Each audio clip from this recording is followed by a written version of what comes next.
It is about noon on March the 3rd, year 2020. I'm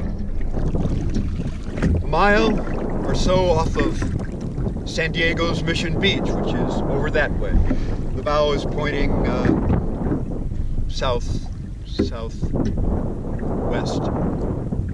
I'm here to disperse the remains of my longtime friend, Louise Bleakly.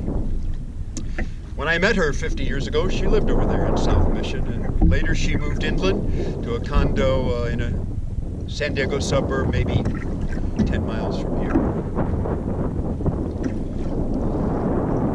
Louise and I were friends and contemporaries. She was born in Des Moines, Iowa on Valentine's Day, 1942. That was 3 months and 3 days and about 350 miles north-northwest of where I was born in St. Louis, Missouri.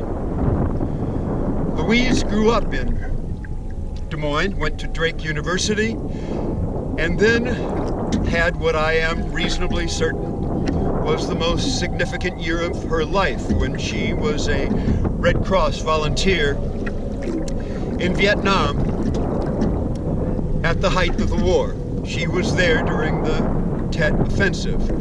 She was in a bunker, I think, perhaps under mortar fire. She returned after that year and lived here in San Diego, where she worked as a welfare worker. That's where we met about 50 years ago, 1970. It might have been a year or two earlier. We both worked in the same office building. Those who know Louise know that her being born on Valentine's Day was appropriate. There were a lot of Valentines in her life. As a young woman, she was very intelligent, very pretty, very vivacious, and a lot of men noticed her. I did, among them, and we became lifelong friends.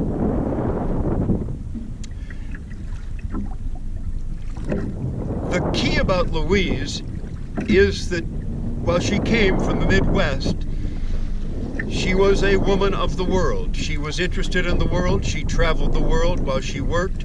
She traveled it extensively after she retired, up to the point where physically it was not possible. Mostly in Asia and Africa, although she lived for a while in Portugal. She was an avid and skilled photographer. She photographed people, places, animals, flowers, landscapes, and shared them on her Flickr site, known appropriately as Spirit of the World. Every once in a while, she took a truly great photograph, captured the perfect moment. You can find them in her Flickr account, Spirit of the World, but there are so many there that you might have to look a long time, but that would not be a waste. I reproduced perhaps my favorite of her photographs in my own online journal, December 23rd, last year, when I had learned of Louise's death 3 days later. That was on the 20th of December last year. She would have been 78 this past Valentine's Day.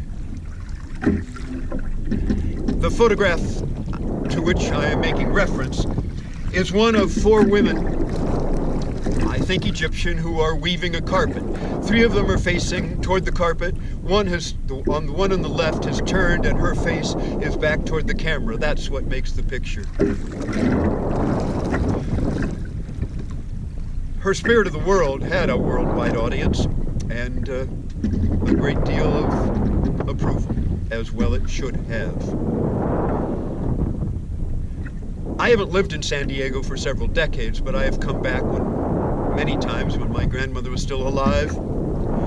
And then when I've had this boat, before and after the recent circumnavigation. When I was here, Louise and I always got together, usually for lunch. In the past, it was at restaurants. During the last several years of her life, Louise was very ill with diabetes and congestive heart failure. Last year, she was essentially confined to her condominium. She had a housekeeper come in. She had food delivered. I went up there a few months before she died, and we had lunch. She had lunch delivered. We talked for a couple of hours, and that pretty much tired her out. I later received an email that might have been the last long conversation she had.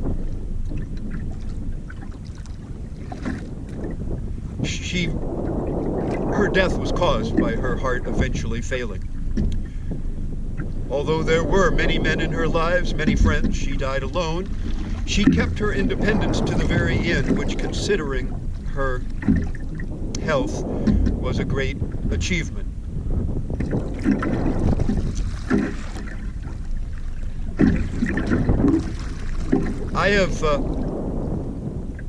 I'm going to sprinkle her, well, we call them ashes, as I have learned. It's really, what's left is pulverized bone. The cremation process takes 2 to 3 hours.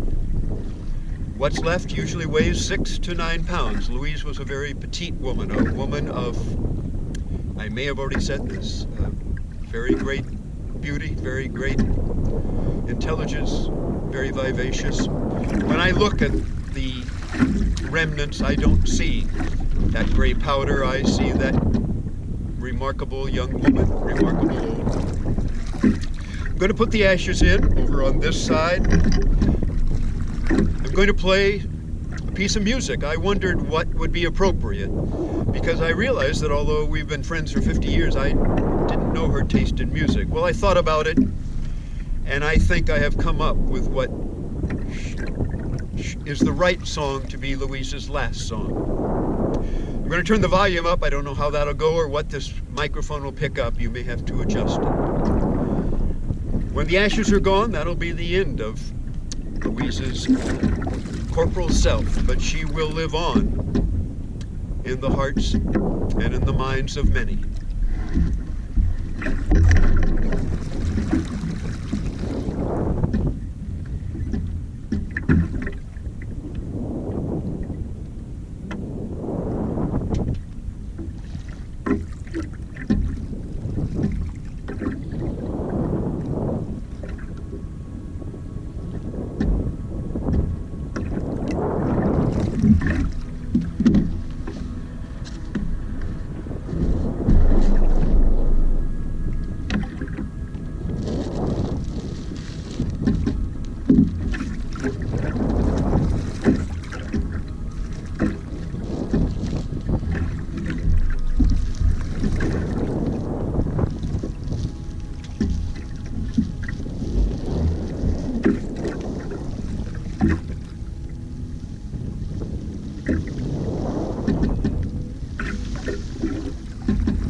The song is Dire Straits' Brothers in Arms. If you couldn't hear it, play it and think of Louise. I should have mentioned that many of the men in Louise's life were in the military.